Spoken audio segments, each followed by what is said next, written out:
Hello fellow crafters, I'm Karen and this is the second video in the Peppermint Christmas series. In this video I'll be showing you how to make these miniature peppermint ornaments.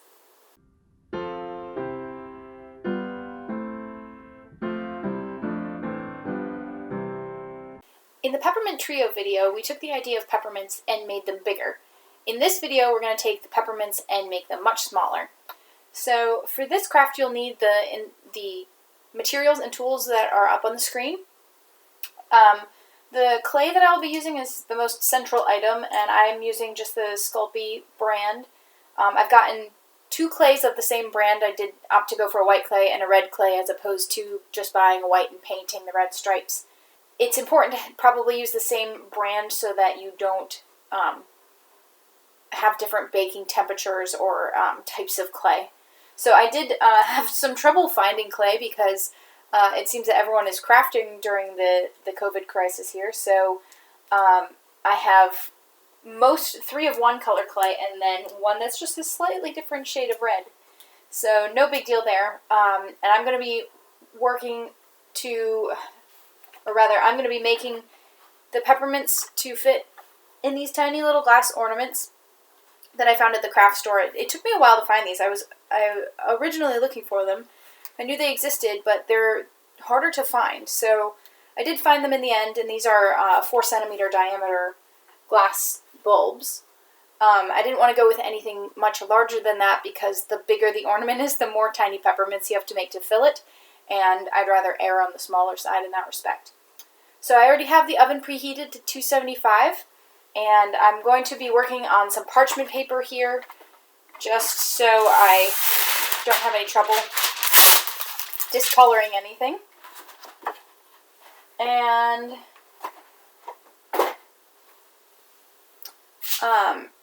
the basic idea that I have learned about how to do this is that you have to start making an oversized candy. And that's actually what I saw not only from craft videos of how to make peppermints, but also actual candy making. They make the candy in these enormous chunks of sugar, basically, and then it gets stretched down to the correct size for the candy, and then it gets cut off. So the same principle works for us. We're going to be making little circles, well, cylinders really, of clay, cutting them into wedges so that we can put wedges together in the appropriate stripes, and then working it down, rolling it down to the right size before we cut it into teeny tiny peppermints. And for this craft, you can actually vary your peppermints or do them all the same size. I think it'll look more interesting if there's some variation within it, but we'll have to see how my skill holds up to that ideal. So the instructions on this clay say to actually work the clay some, and I'm really kind of shooting in the dark here a little. I haven't done this yet, so I'm going to be learning as I go, but I want to get roughly equal parts of clay. So I'm going to use probably the whole package of this along with a chunk of the white. I have a bunch of the white only because I aspire to use it for other projects, so we're going to just estimate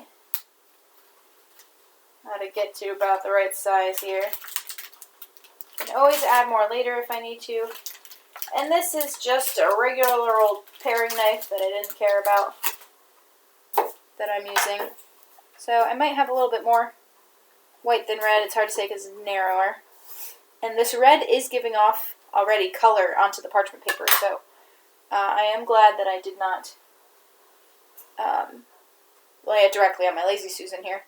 And fun fact, this has holes in the side, so I'm guessing it is assembled by, like, squirting clay. So anyways, we need to work our clay a little bit. You want to make sure your hands are clean. Otherwise, you might add color to it. We don't want to do that.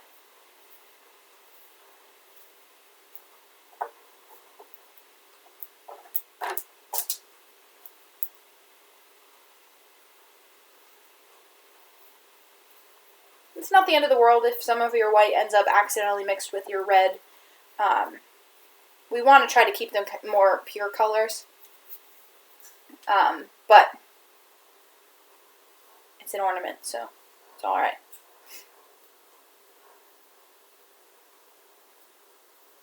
So the clay does start pretty stiff, but it is malleable, of course. And I want to sort of work all of these pieces, and then I'm kind of going to combine them into one.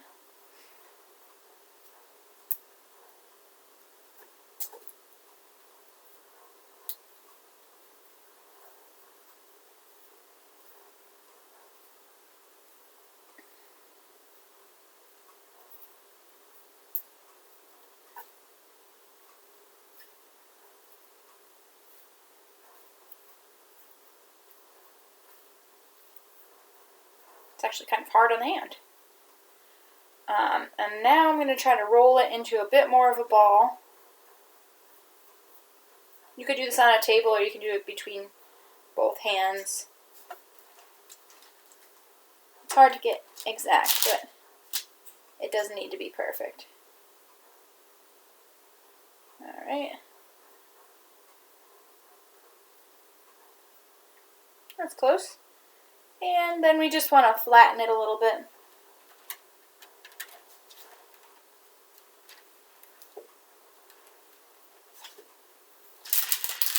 That's the right idea.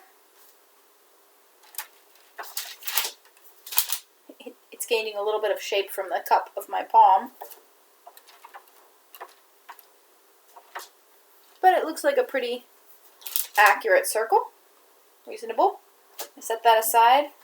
I'm not worried so much about the white giving any color to the red, so I'll jump right in on this one. Oops. I'm expecting a little bit of discoloration on my hands. Yep, it's already turning them red. Ooh, this one's hard.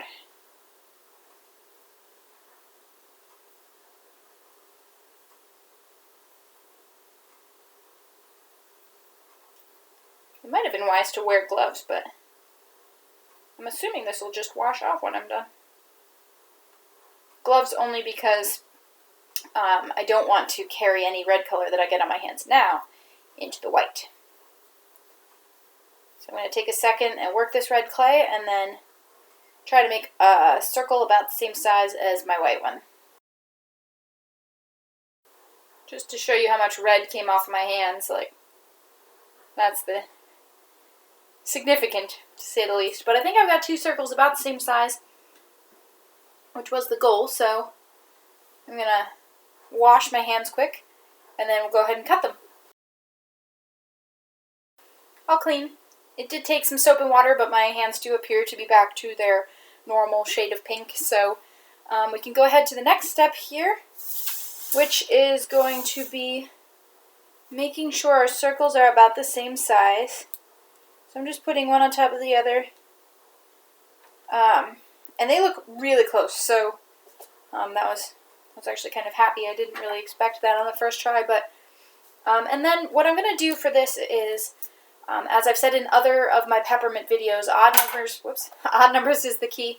So you want to have, in this, with the peppermint case, an odd number of red stripes for it to look ideal. I have seen some that have like 6 stripes, and they look decent, but in general, the 3s and the 5s and 7 seems large, but 7s probably would look better than the even numbers. So in this case, since they're going to be really tiny when I'm done, and I'd like to keep this on the simpler side, I want to cut these into 6ths, because the 6th will allow me to make 3 red stripes, 6 pieces overall.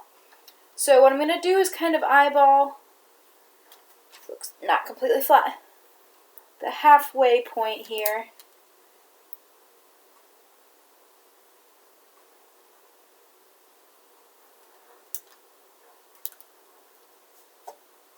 As well as 3rds from there. Now 3rds are always hard for me, so I'm actually going to pull my little measuring pieces from my branch project, which give me thirds. I have to think this through. If I line up here on the center, that should give me a third. Yeah. So I'm going to go with that.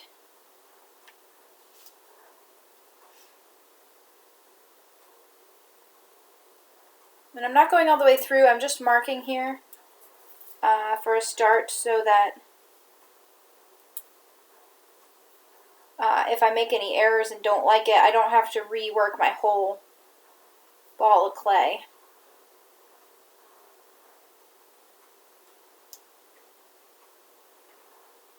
And there are other ways that you can get to measurements of a third. You could just straight up eyeball it.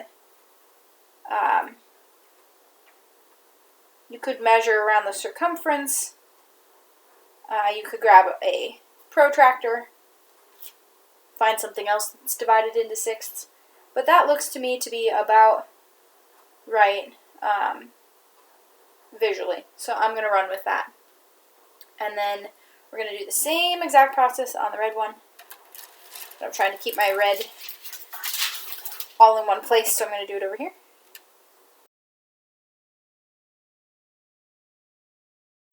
And that looks about right as well. I've got actually a tiny little triangle left over there in the middle, but I'm not going to worry about it. So another set of thirds there. And now I just need to cut them all the way through, so I'm going to finish that, and then I can splice them together.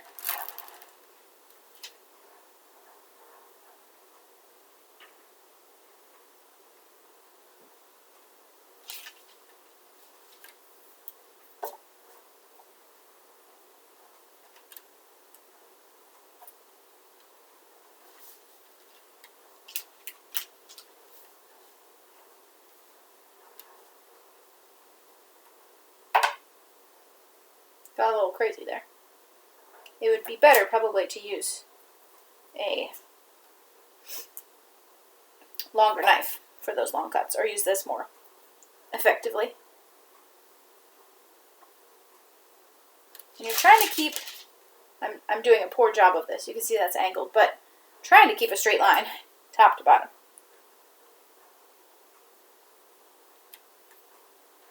It's not a huge deal because A, we're going to roll this up and make it really tiny in the end. And it's all going to smush together anyways. And B, in real candy making, it was shockingly inconsistent, for lack of a better word. Like, whatever shape it takes, it takes. And if you look at candy, you find that's the case. You just don't really notice things like that when you're eating it, because you're worried about eating it.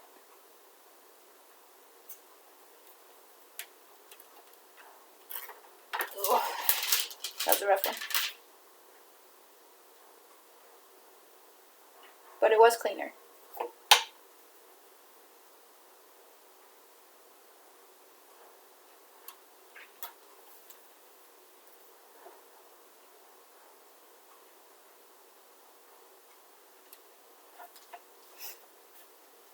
So this is actually in the end going to make me 2 large-size peppermints. So I'll have to work it down twice because each of these was a full circle. Alright. Good. And I don't seem to be turning too pink, so that's good. Now we just gotta stick them together. These are so inconsistent. You measure and you measure. I'm going to take the 3 smallest together.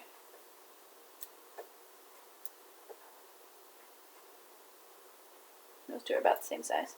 And the 3 largest, just to aim for a more consistent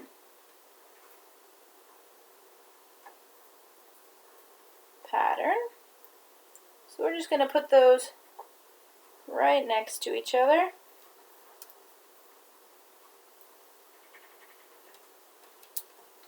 And of my peppermint projects, this is the one that's going to look the least sort of fancy of all the peppermints, because I'm just doing a straight every other equal-sized stripe pattern, as opposed to some of the other ones where I've got additional stripes and other things to make it look more decorative. This is going to be so tiny in the end that I just wasn't worried about it for that reason. And clay is a little bit harder to do any sort of variation with compared to paint. Here we have two slightly different sized peppermints, and I'm just going to kind of work them together a little bit more. I'm just sort of squeezing from the outside so the seams close in, basically.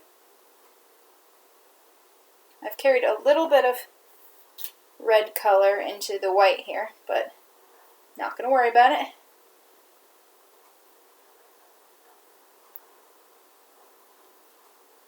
Okay, I accept that. It looks cleaner on the top than the bottom already, but that's okay. I'm going to squeeze this too. And I think I'm going to pause here, wash my hands, and change out parchment paper, just so we're clean slating. Okay, so I think this part's going to be a little bit trickier. The goal is to kind of roll them on their sides and shrink them down so that it elongates this way and gets smaller overall. So I don't have a better plan than just to roll this indefinitely. Whoops. It's already shrinking though, so I believe it'll work. Very hard to do in a lazy Susan.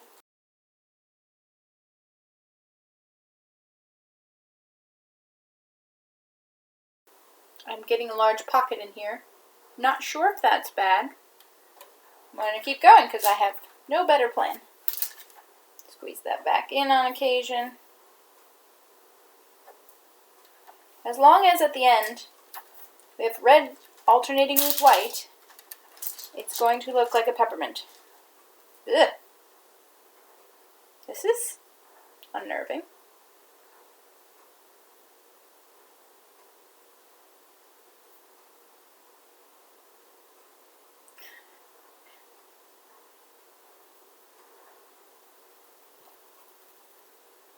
No!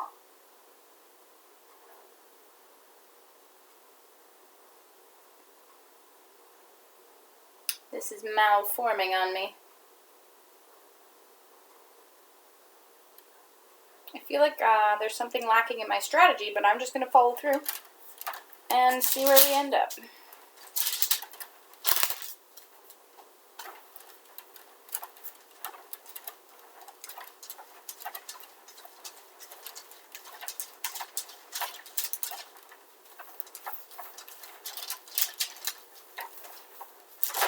I'm getting a candy cane.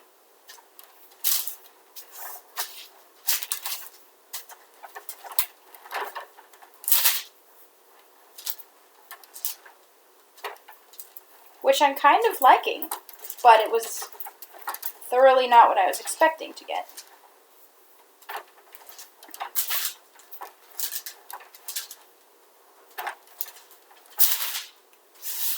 I'm going to set this one aside.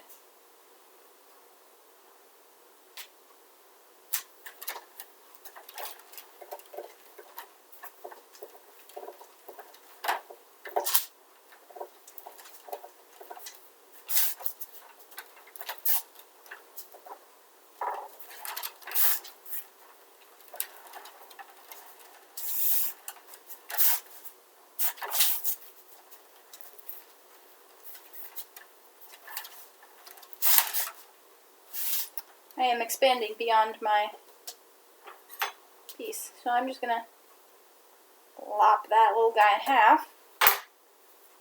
Here's what the insides look. That's pepperminty. Okay, I'm happy with that bit. Keep going with this one. And you can lop pieces off as you start getting diameters you like. Whoops.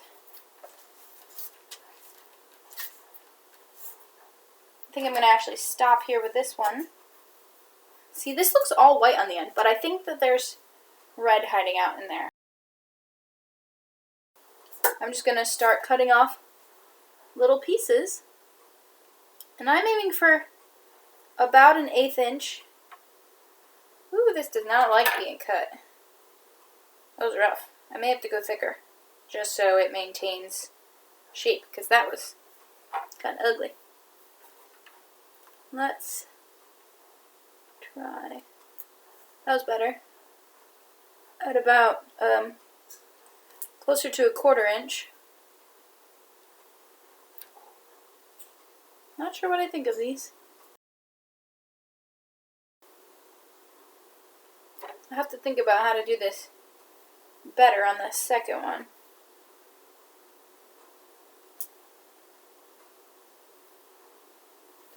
I think somehow I need to make the middles squish when the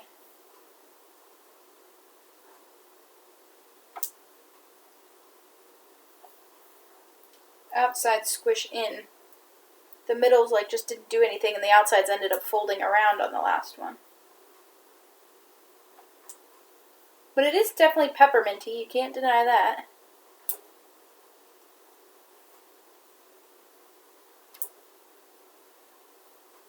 But some, that definitely looks like 2 red stripes and 1 longish white stripe, not 3 and 3, as I had so beautifully planned originally.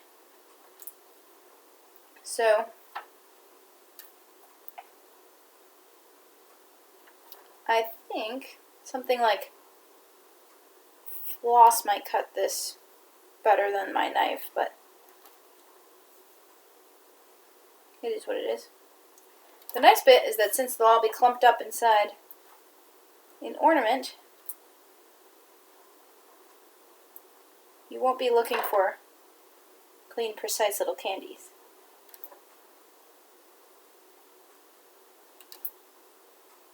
We'll leave that to the painting.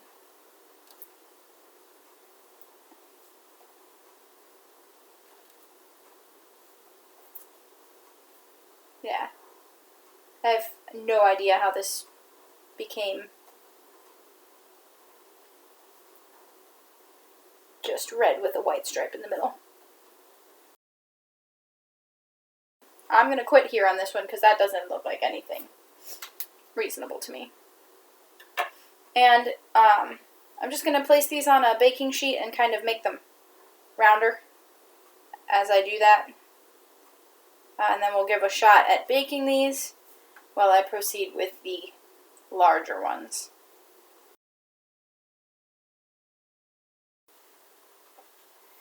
Okay, so these take 15 minutes per 1/4 inch, and my little pieces here are a 1/4 inch at most. So I'm going to err on the side of 10 and check them, and then come back and start cutting this larger size.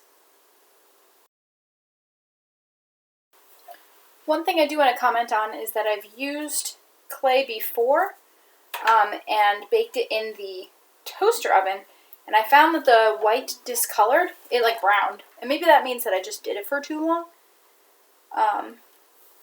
But I will just forewarn you that there is an overbaking issue, which, it tells you on the package. But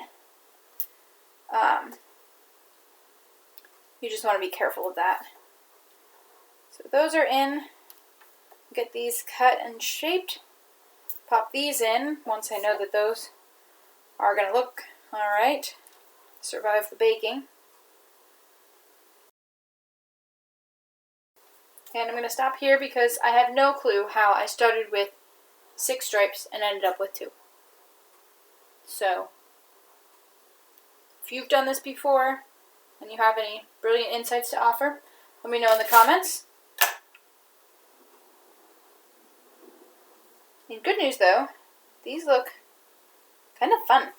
They've got some neat little curly shapes inside.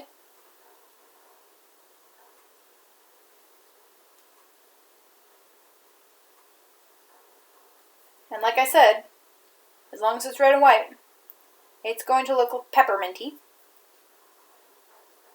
But I would have liked them to turn out a little bit better, so I'm going to aim to do a little bit better on the next batch. I think that the issue was really that I needed to use more control in the shrinking it down process.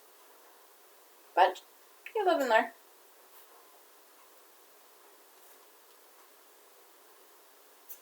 Some of these do have 3 distinct stripes, like this one doesn't look that bad.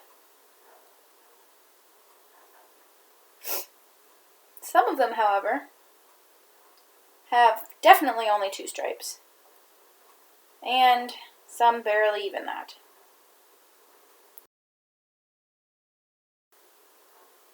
See, that seems like a self-respecting little peppermint. Some of the rest of these, though, not so much. So, I'm going to try, since I'm still waiting for that first batch in the oven, to see if I can do this one any better. Thinking it needs to be more compressed from the outside consistently.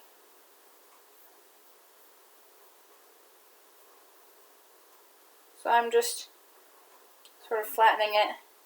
I want it to stay a cylinder the whole time. That's the thing. The last one morphed well away from being a cylinder. So this time I'm actually doing as much sort of squishing as anything else. Getting a little bit of that rowdy behavior.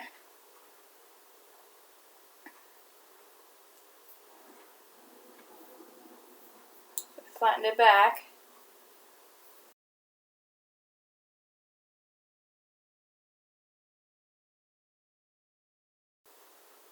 Ooh, that's helping. So I'm squeezing in the edges to keep that cylindrical. Still looks pepperminty on that side at least. The other side not as much.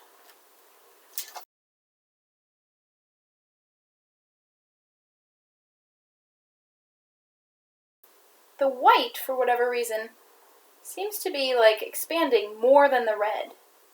And I'm not sure why, but it is. But overall, this seems to be more under control than it was last time. Just periodically going and squishing the white back in so that it doesn't take over the red. I'm getting more pink on the outside this time, I think. I'm going to cut this in half again, just so that while it still looks nice, I have a piece in reserve in case I proceed to botch this one.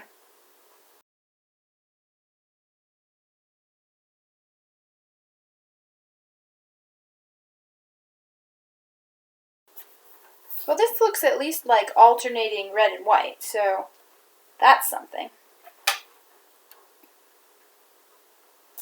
And the inside would indicate pepperminty-ish. 3 stripes still, so that's a relief. And I'm going to go ahead and, check the other ones. Okay, I pulled those out of the oven. Actually, I gave them an extra 3 minutes for a total of 13 minutes because they seem still a little bit squishy. And I, of course, grabbed them directly with my fingers, which is a little foolish because they are very hot. But I'm going to let them cool here for a minute as I finish cutting these pieces down. And then I'll bake the rest of them, and we'll check back in. This one looks practically perfect on the front, rather ugly on the back, which is why I'm calling it the back. But these, the second round here does seem to be producing better peppermints, so be cautious with your rolling stage. It may even be better to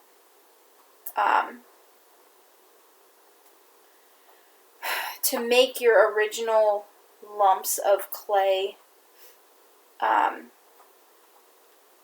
less big around or thicker than mine was compared to its diameter, so that the rolling out process goes more smoothly.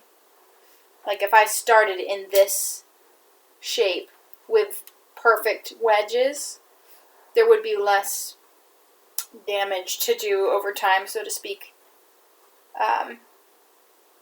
as you roll it out. But they still look like peppermints to me.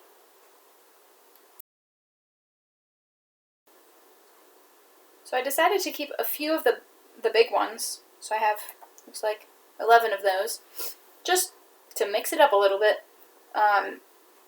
And these ones have cooled off, so I'm going to switch these off, and then we'll take a look at the ones that are done already baking.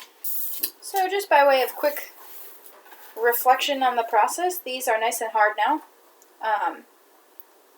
I've got a mixture of ones that look adorable and ones that don't. Try to find, this is one of the better ones here. A couple of good ones. It never seems to look good on both sides, so I'll show you the prettier side.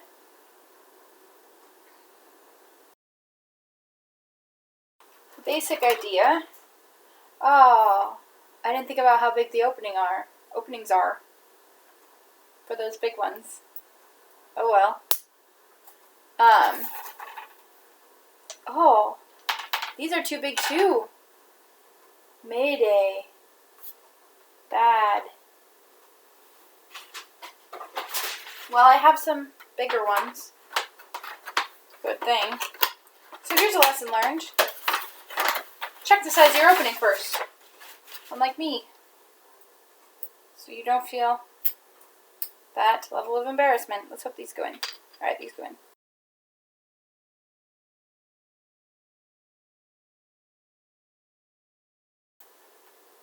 And I don't intend to fill them up all the way, just part way.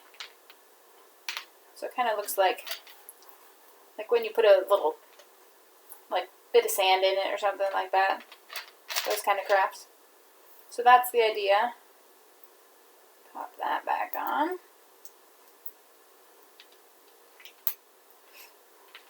And there you have the sort of partial complete stage, and then I have some ribbon. I'm just going to pop a bow on that.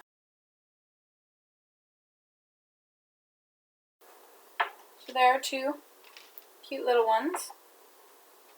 Set those aside.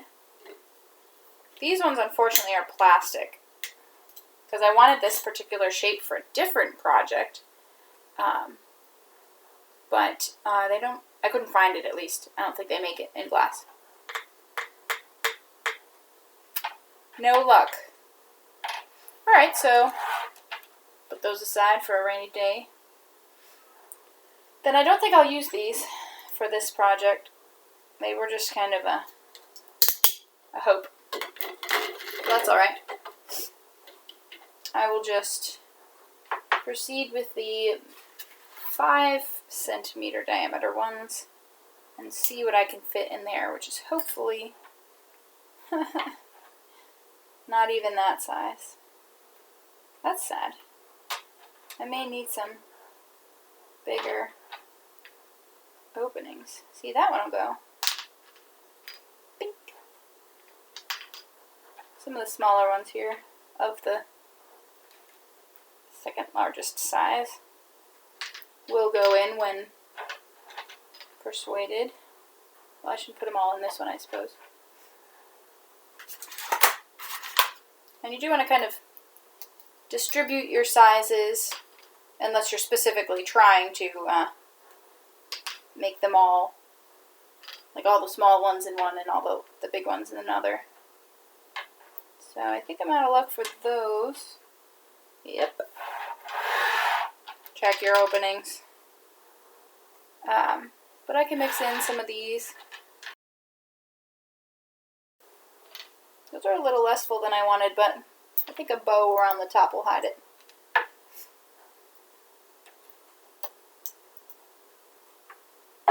So I'll just save these guys for something else.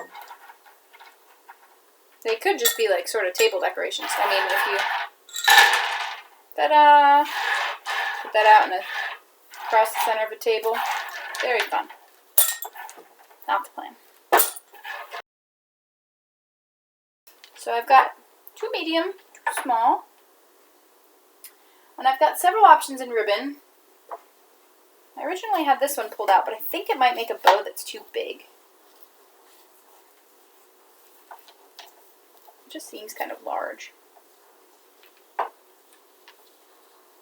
There's different types of bows you could make, but if I just went for your standard kind of tie a shoelace type of bow, I think this is too big. So this is, I believe, 5/8. Yeah, this is 5/8 inch. Too big there. This is silver. I was looking at this as a possible accent sort of ribbon.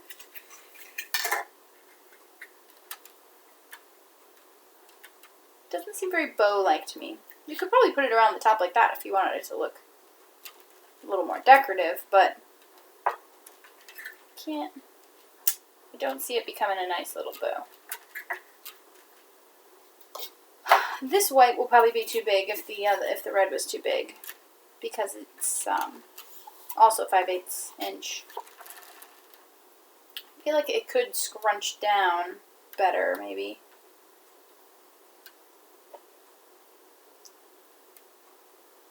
It has potential. You don't want the bow to take up too much space because you don't want it to hide your little peppermints, but I'll give that one a solid maybe. I don't have tons of this left. It's a different shade.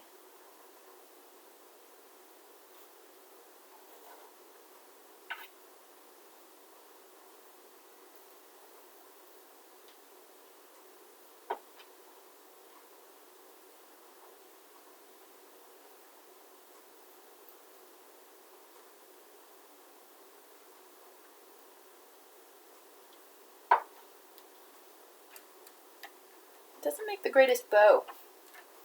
Looks kind of, the stitches, the loops around the edge make it look kind of mean. And let's give this one a shot. This one is red, white, and silver. Has kind of a country feel to Christmas.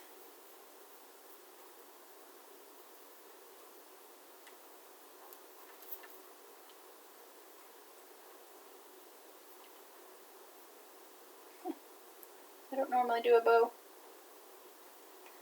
this way. It's hard for my brain.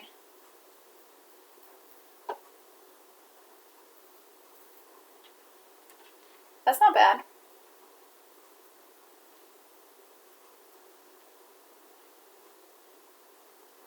But I think I'm going to go with the white, at least for the bigger ones. Jury's out on the smaller ones. They might get this. This one is 3/8 of an inch.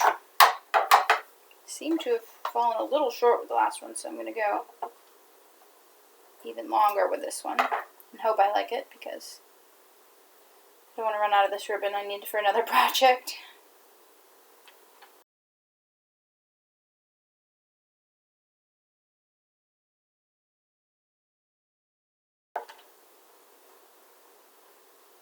Smaller bow's a better bow. Just overall, I made the loop smaller, so it's just a little accent sort of shape at the top. I still don't love it though. I'm going to glue on little flowers. Cut the end of this.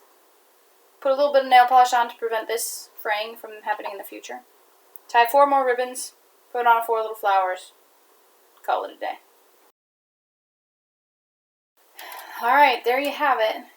I've got these itty little peppermints inside of tiny ornaments decorated with small ribbons and itsy bitsy flowers. So I think I've accomplished the small perspective on peppermints, but did encounter some challenges, of course, with the peppermints not fitting through the opening, which is my fault because I didn't look at that first. But I'm happy with the way they turned out. I think you would be, you'd have a hard time probably making enough of these to cover a tree without taking a significant amount of time, but they are a cute little accent piece and would make a great gift. Thanks for supporting Tickled Fancy Crafting by watching this video. Click the like button to let me know that you enjoyed the content and subscribe to see new Tickled Fancy Crafting videos in your feed. If you'd like to be informed directly about the content, ring the notifications bell. Comment with crafts that you would like to see in the future, and remember, you can make this.